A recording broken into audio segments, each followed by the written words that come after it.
श्रीमद् भागवत में भगवान सुखदेव परीक्षित को उद्धव जी की ब्रज यात्रा के विषय में बताने लगे। मैंने सुना है कि भगवान श्री कृष्ण गोपियों को भूल नहीं पाए। ब्रज से आने के बाद में भी रोज उनको याद करते थे। क्यों? क्योंकि गोपियों की श्वास में कृष्ण बसे हुए थे। गोपियां ही जब नहीं भूल सकी तो भगवान कैसे भूलते थे? और भगवान ने कहा भी, उद्धव मोहि ब्रज बिसरत नहीं, मैं ब्रज को नहीं भूल सकता, मुझे ब्रज की बहुत याद आती है। और कितनी याद आती है? मैंने संतों से सुना है कि भगवान यमुना के किनारे बैठ करके वृंदावन की ओर मुंह करके रोते थे। कोई भी ऐसा भक्त नहीं है जो भगवान को याद न करे, लेकिन महान भक्त वही है जिसको कभी भगवान याद करे। गोपियों जैसा सौभाग्य और किसका होगा जिसके लिए भगवान रोते हैं। अब ये बात मुझे समझ में नहीं आई कि वृंदावन दूर नहीं था, भगवान जा सकते थे, गए क्यों नहीं? अद्भुत लीला है। शायद गोपियों की प्रेम की महानता को दर्शाने के लिए भगवान वापस लौट करके नहीं गए और सारी दुनिया गोपियों के प्रेम का लोहा मान गई। ब्रज कितना याद आता। एक दिन की बात है, भगवान शाम को भोजन करने के लिए बैठे और मां यशोदा ने भोजन परोसा। मां देवकी ने भोजन परोसा तो भोजन की सामग्री को देख भगवान कृष्ण को पता नहीं क्या हुआ, रोने लगे और रोते हुए परोसी हुई थाली छोड़ करके चले गए। कमरे में देवकी को बड़ा कष्ट हुआ कि आज कृष्ण को क्या हुआ, आज भोजन क्यों किया, क्यों नहीं किया? परोसी हुई थाली छोड़ना उचित नहीं है, ठीक नहीं है, ऐसा इन्होंने क्यों किया? वसुदेव देवकी दोनों ही रोने लगे। समझ में नहीं आया, हिम्मत भी नहीं पड़ी कि कृष्ण से पूछें। तभी भगवान के मित्र हैं उद्धव जी, वो पहुंचे। उन्होंने देवकी वसुदेव को रोता हुआ देखा, कारण पूछा तो उन्होंने कहा न जाने क्या हुआ, आज कृष्ण ने भोजन नहीं किया, पर उसी भी थाली छोड़ के चले गए। उद्धव जी भगवान के अंतरंग मित्र हैं। भगवान के कक्ष में पहुंचे तो देखा भगवान रो रहे हैं, रुदन कर रहे हैं। उद्धव जी ने पूछा, क्या, क्यों रो रहे हैं, बात क्या है? तुमको मालूम है कि तुम्हारे एक व्यवहार से माता पिता को कितना दुख हुआ है? देवकी वसुदेव बाहर रो रहे हैं, आपको ऐसा नहीं करना चाहिए था, आपने परोसी थाली क्यों छोड़ी? कृष्ण ने कहा कि उद्धव, अगर मेरी माँ चाहती है कि मैं भोजन रोज कर लिया करूं तो मेरी माँ से कहना कि आज के बाद में मेरी थाली में दूध की बनी हुई कोई चीज न रखे, क्योंकि दूध देखता हूं तो मुझे मेरी माँ यशोदा याद आती है। मुझे वो दृश्य याद आते हैं कि जब मेरी माँ ने मेरे दूध के लिए मुझे भी छोड़ दिया, और जब यशोदा की याद आती है तो मैं भोजन नहीं कर पाता, मैं कैसे करूं? इतना स्मरण करते थे। उद्धव जी ने कहा, आपको क्या लगता है कि इतने दिन होने के बाद आज भी भगवान, आज भी गोपियां, ब्रज के लोग आपको याद रखते होंगे? संसार में कोई भी प्रीति स्थिर नहीं होती। जिस माँ बाप को हम बहुत चाहते हैं, एक साल के बाद में भूल जाते हैं और सब खुश हो जाते हैं, किसी को गम नहीं सालता। आपको क्या लगता है कि गोपियां आपको अभी भी याद करती होंगी? भगवान ने कहा, उद्धव तुम गोपियों को नहीं जानते, गोपियों की प्रीति नहीं जानते, उनका समर्पण नहीं जानते, उनका श्वास लेना भी मेरे लिए है, वे मुझे भूल नहीं सकते चाहे कुछ हो जाए। और उनकी मुझे याद आ रही है तो मेरा एक काम कर सकते हो क्या, कि मेरा संदेश लेकर के गोपियों के पास में जाओ। कई लोग कहते हैं कि उद्धव जी को ज्ञान का अभिमान था, उस ज्ञान के अभिमान को खत्म करने के लिए भगवान ने गोपियों के पास भेजा, लेकिन श्रीमद् भागवत में ऐसा मुझे उल्लेख नहीं मिलता और मुझे व्यक्तिगत भी यह नहीं लगता कि ऐसा होगा। क्यों? क्योंकि जो उपदेश भगवान ने उद्धव जी के द्वारा दिलवाया, वही उपदेश भगवान ने स्वयं गोपियों को कुरुक्षेत्र में मिलने पर दिया है। ऐसा तो नहीं कहा जा सकता कि भगवान ने अपने ज्ञान को खत्म करने के लिए ऐसा किया हो।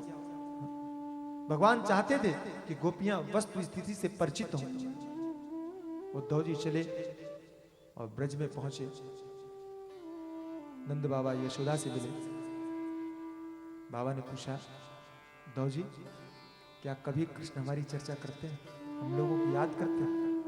उद्धव जी कैसे कहें कि वो आपकी कितनी याद करते हैं? उद्धव जी ने सोचा, अगर मैं सब बता दूंगा कि यशोदा की याद आती है तो ये भोजन भी नहीं कर पाते हैं, तो ये लोग बहुत दुखी हो जाएंगे।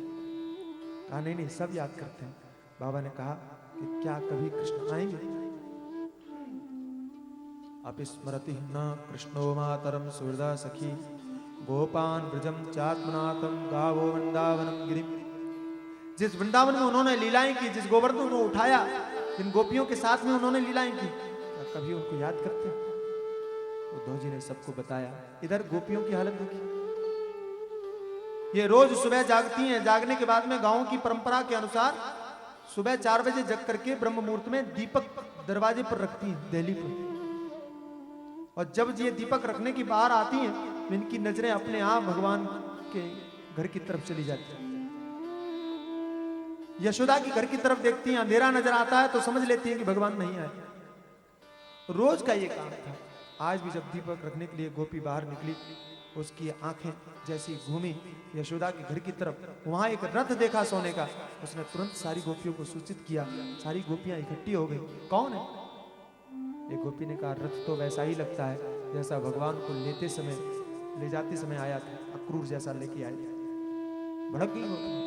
ये अक्रूर पहले हमारे प्राणों को लेकर के गया, अब क्या हमारे मरे हुए शरीरों में आग लगाने के लिए आया? किस लिए आया? ऐसा याद करने लगी। और तभी उन्हें मालूम पड़ा कि नहीं, कोई और नहीं, स्वयं भगवान ने ही अपने मित्र को संदेश देकर के भेजा है। तो गोपियां पास में पहुंची। हमको लिखे हुए कहा, हमको लिखे हुए कहा, हमको लिखे हुए कहा, पूछन सबे लगी। सभी ने भगवान के संदेश के विषय में जानना चाहा। जिसमें उद्धव जी से मिल रही थी गोपियां, उसी समय एक भौरा उड़ते हुए पास से निकला। उस भौरे को देख करके गोपियों ने एक गीत गाया। उस गीत को बोलते हैं भ्रमर गीत।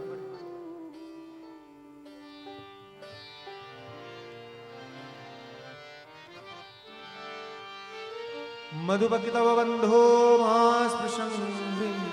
स्पृशांग्रिम सपत्न्या कुछ विलुलितमाला कुंकुमस्मश्रुभिर्न वहतु मधुपति तन्मानिनीना प्रसाद यदु सदसि विडम्यम यस्य दूतस्त्वमीद्रि। भौरे को देखा तो भौरे को देख करके गोपियों ने गीत गाया, भ्रमर गीत तो काफी बड़ा है, मैं सबको बोल नहीं पाऊंगा, समय का अभाव है। थोड़ी बात, जो बातें मुझे बहुत अच्छी लगती है वो जरूर कहूंगा। भौरे को देख करके गोपियों, भौरा भी काला होता है, श्याम भी काले हैं। गोपियों ने कहा, अरे मधुपान करने वाले भ्रमर,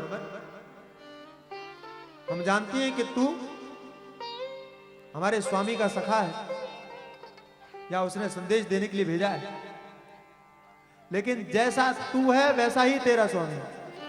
तू भी काला और तेरा स्वामी भी काला, कृष्ण भी काले। दोनों के स्वभाव में कोई ज्यादा फर्क नहीं है। तो भी कभी एक पुष्प का नहीं हुआ। आज इस पर बैठा, कल उस पर, कल उस पर, फूल बदलते रहा। कृष्ण भी किसी एक के नहीं हुए। पहले यहां रहे, उसके बाद में मथुरा चले गए। भौरा उड़ते हुए नीचे आया कदमों के पास में। तो गोपियों ने कहा कि ये आदत भी तुम्हारी स्वामी की है। हम लोग जब रूठ जाती थी तो वो ऐसे ही मनाता था, ऐसे ही पैर छूता था। ये कला भी तूने उसी से सीखी है। तू हमको संदेश देने के लिए आया है, तुम्हारे स्वामी ने हमें संदेश भेजा है, लेकिन तुम्हारा संदेश, तुम हमको संदेश क्या दोगे? हमारा ही संदेश अपने स्वामी को जाके सुनाना। एक बात याद दिला देना। क्या? दिव भुवि च रसायाम का श्रियस्तद्दुरापाह कपट रुचिर्हास भ्रू विजृंभस्य यास्ति चरण रजोपास्ते यस्य भूतिर्वयं का अपि च कृपण पक्षे युक्तम श्लोक शब्द। मेरा संदेश जाकर के सुनाना, कहना जाकर के भगवान को कि संसार में कौन सी ऐसी स्त्री है जिसने आपको देखा हो और आपको पति बनाने की न सोचा, तमन्ना ना की हो। अगर हमने आपसे प्रेम किया है तो कोई गलत नहीं किया। क्यों? क्योंकि दुनिया की हर स्त्री यही करेगी, जो आपको देख लेगी, जो आपको जानना चाहेगी। लेकिन आपने जो किया वो उचित नहीं किया। क्यों? गोपियां कहती हैं कि आपका नाम महात्माओं ने उत्तम श्लोक रखा है, आप उत्तम श्लोक हैं। इसका मतलब जानते हैं क्या? तो कहा भगवान को याद दिलाना। उत्तम श्लोक उसको कहते हैं जो दीनों पर दया करे। हम जैसे गरीब लोगों पर अगर तुमने दया की तो तुम्हारे इस नाम की लाज रहेगी, अन्यथा तुमको उत्तम श्लोक कोई नहीं कहेगा। लेकिन तुम हमारे ऊपर दया नहीं कर सकती। क्यों? गोपियां कहती हैं कहना उनको जाकर के कि तुम्हारी तो आदत ही है हमेशा धोखा देने की, कपट तुम्हारा स्वभाव है, वो छूट नहीं सकता। बहुत प्यारी बात है, मुझे बहुत भाती है। मृगयोरिव कपीन्द्रम दिव्यदे लुब्ध धर्मा स्त्रियमकृत विरूपाम श्रीजित कामयाना। जब जब तुम रूप लेकर के इस धरा पर पैदा हुए हो तब तब यही हुआ, राम बन करके आए। सुनना आप लोग ध्यान देकर, भक्त लोग कितना भिड़ते हैं भगवान से। गोपियां कहती हैं राम बनकर के आए, मर्यादा पुरुषोत्तम के नाम से विख्यात हुए, लेकिन हम पूछते हैं कि ये कौन सी मर्यादा है कि बाली को छिप करके मार डाला? किस मर्यादा का पालन किया और कौन सी मर्यादा होनी चाहिए? क्या राम के जीवन के ऊपर यह कलंक नहीं है? गोपियों के शब्द, क्षमा करना। गोपियां कहती हैं कि अगर उनकी हिम्मत थी मर्यादा का पालन करते तो सामने आते, लेकिन सामने नहीं आए। क्यों? क्योंकि कपट करना इनका स्वभाव है, धोखा देना इनका स्वभाव है। मृगयोरिव कपीन्द्रम दिव्यदे लुब्ध धर्मा श्रियमकृत विरूपाम श्रीजित कामयाना। और रामावतार में ही इन्होंने एक और विचित्र काम किया। आप लोग शूर्पणखा को जानते हो? कैसी थी, अच्छी थी कि बुरी थी? बोलिए, बुरी थी। पहली बार शूर्पणखा का पक्ष लेने वाला मुझे कोई नजर आया। गोपियां कहती बेचारी शूर्पणखा ने क्या गलत किया? वो जाकर के भगवान के पास में पहुंची और यही तो कहा कि आप हमारे साथ में विवाह कर लीजिए। क्या किया उसने गलत? प्रणय निवेदन ही तो किया था, अपने प्रेम को सामने रखा था। अपराध क्या था इसमें? ये मेरी समझ में नहीं आया। गोपियां कहती हमारी समझ में नहीं आया। उसने कहा कि आप हमारे साथ में विवाह कर लीजिए, और ये स्त्री जिद बनते हैं। पहली बार गोपियों ने पक्ष लिया। गोपियां कहती हैं कि उसने भगवान के सामने प्रणय निवेदन किया, और भगवान ने क्या किया? बात को समझना। गोपियां कहती हैं भगवान ने ये नहीं कहा कि हम विवाह नहीं करेंगे, सीधे कह देते ना कि भाई मैं तो विवाहित हूं, मैं विवाह नहीं करना चाहती, तुम जाओ वापस। ऐसा कैसे कहेंगे? वो तो कपटी स्वभाव जाएगा कहां?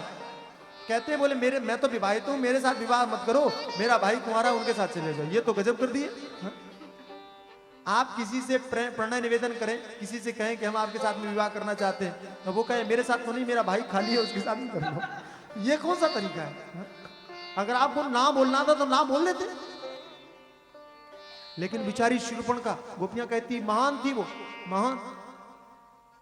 शूर्पणखा ने सोचा कि चलो कम से कम लक्ष्मण के बहाने से ही राम का दर्शन तो होता रहे। वो लक्ष्मण के पास में भी गई, वे उनसे भी महान निकले।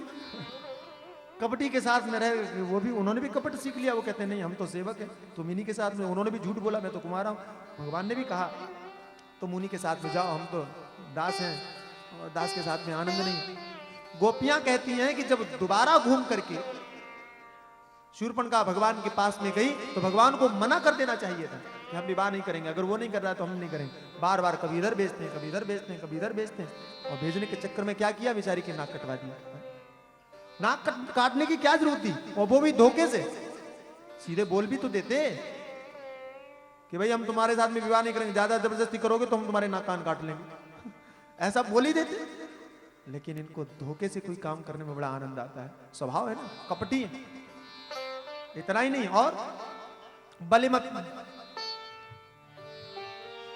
बलिमत्वा वेष्टयध्वांशवदयः तदलवसित सख्ये दुष्त्यजं तत्कथार्थः।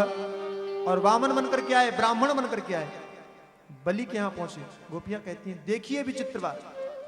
बलि के यहां जब पहुंचे, बलि ने पूजन किया, सत्कार किया, आदर दिया, सम्मान किया।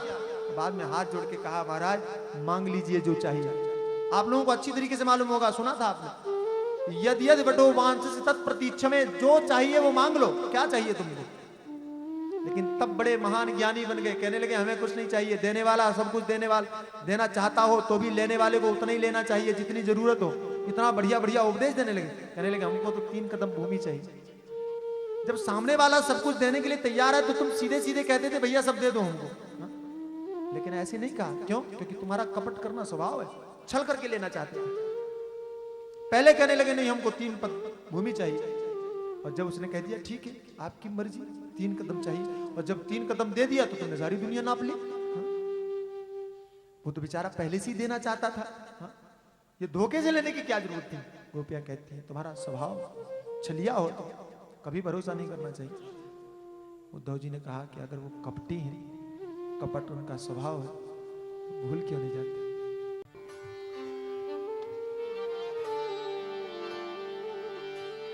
यदनुचरित लीला कर्ण पीयूष विप्रुत सकृत धन विधु तद्वन्न धर्मा विनष्टा। गोपियां कहती हैं कि आप कहते हैं कि हम कृष्ण को भूल जाएं, कैसे भूलें, कैसे विस्मृत करें? तुमको मालूम है कि जो उनकी कथा सुनते हैं, जो उनके कथामृत को सिर्फ सुन लेते हैं, सुनने वालों की हालत ये हो जाती है। आप ध्यान से सुनना, जिन्होंने कृष्ण को देखा नहीं है, सिर्फ कृष्ण के बारे में सुना है, उनकी ये हालत हो जाती है कि सारी दुनिया छोड़ करके भिखारी बन जाते हैं। उद्धव जी, हमने तो उनको देखा है, उनका हाथ पकड़ा है, इन आंखों से उनका दर्शन किया है, हम कैसे भूल जाएं? उनको भूल नहीं सकती। उद्धव जी, पुनः पुनः स्मारयन्ति नंद गोप सतम बत। हम मर सकती हैं, मर जाएंगे, लेकिन हम कृष्ण को भूल नहीं पाएंगे, भूल नहीं सकते। मैंने सुना है कि उद्धव जी ने जब उपदेश दिया, भगवान का संदेश सुनाया, तो गोपियों ने कहा उद्धव तुम भय बोरे पाती लेके आए दौरे, योग कहाँ राखूं, यहाँ रोम रोम श्याम है, कोई जगह ही खाली नहीं है, तुम्हारा उपदेश रखूं कहाँ? उद्धव जी ने गोपियों की उस स्थिति को देखा, भूल गए और गोपियों जैसा महान भाव प्रकट हुआ। उद्धव जी ज्ञानी थे और ज्ञानी आदमी कभी भी पुनर्जन्म की अभिलाषा नहीं करता, अगला जन्म नहीं चाहता। लेकिन उद्धव जी ने वापस लौटते समय भगवान से प्रार्थना किया, आशा महो चरण रेण दुषा महंस्याम वृंदावने किमपि गुल्मलतौषधीनां यादुस्त्यजं स्वजनमाय पदं च हित्वा भेजुर्मुकुंद पदवीं श्रुतिभिर्भ्रमिज्ञाम्। उद्धव जी कहते हैं कि हे प्रभु, तुमसे एक प्रार्थना है, एक मेरी तमन्ना है, एक आशा है, एक संकल्प है। क्या? मैं चाहता हूं मेरा अगला जन्म हो। अभी तक नहीं सोचा था, लेकिन आज चाहता हूं अगला जन्म हो। कहां? वृंदावन। आशा महो चरण रेणु जुषा महंस्याम वृंदावने। क्या बनना चाहते हो? किमपि गुल्म लतौषधीना, कुछ भी बना दीजिए, लता बना दीजिए, औषधि बना दीजिए, पत्थर बना दीजिए, कुछ भी बना दीजिए, लेकिन एक बार हमको वृंदावन में मेरा जन्म करवा दीजिए। क्यों? उद्धव जी कहते हैं ताकि इन ब्रज कुमारी जो गोपियां हैं ना, इनकी चरण रज हमारे सिर पर पड़े हैं, ये चाहते हैं। क्यों? यादुत्यजम स्वजनमारे पथम चहित्वा। गोपियां कहती हैं संसार में सबसे मुश्किल जो काम है, अपने सगे संबंधियों का त्याग करना, तो इन गोपियों ने सहज भाव में छोड़ दिया। सहज भाव। अच्छा, छोड़ तो कोई भी देता है, छोड़ने वाला महान नहीं है भाई, ये ध्यान रखना। लोग लड़ाई झगड़े में अपने माँ बाप को छोड़ देते, घर को छोड़ देते, उनको आप त्यागी नहीं कह सकते, वैराग्यवान नहीं कह सकते। उद्धव जी कहते हैं कि इन्होंने गुस्से से नहीं छोड़ा, भगवान के लिए छोड़ा। तो कहा भगवान के लिए छोड़ा तो भगवान को पाया कि नहीं? बोले पाया। भेजुर्मुकुंद पदवीं श्रुतिभिर्भ्रमिज्ञाम्। उस परात्पर तत्व परमात्मा को घर में रहते हुए गोपियों ने पाया, जिस परमात्मा को श्रुतियां खोजती रह गई, पा नहीं सकती। वेद भी जिसको नहीं पा सकते, जिसका वर्णन तो वे करते हैं लेकिन पा नहीं सके, उन भगवान को, उन परमात्मा को उन गोपियों ने पाया। कीर्तिगान करते हुए भगवान के पास में उद्धव जी लौट करके आए।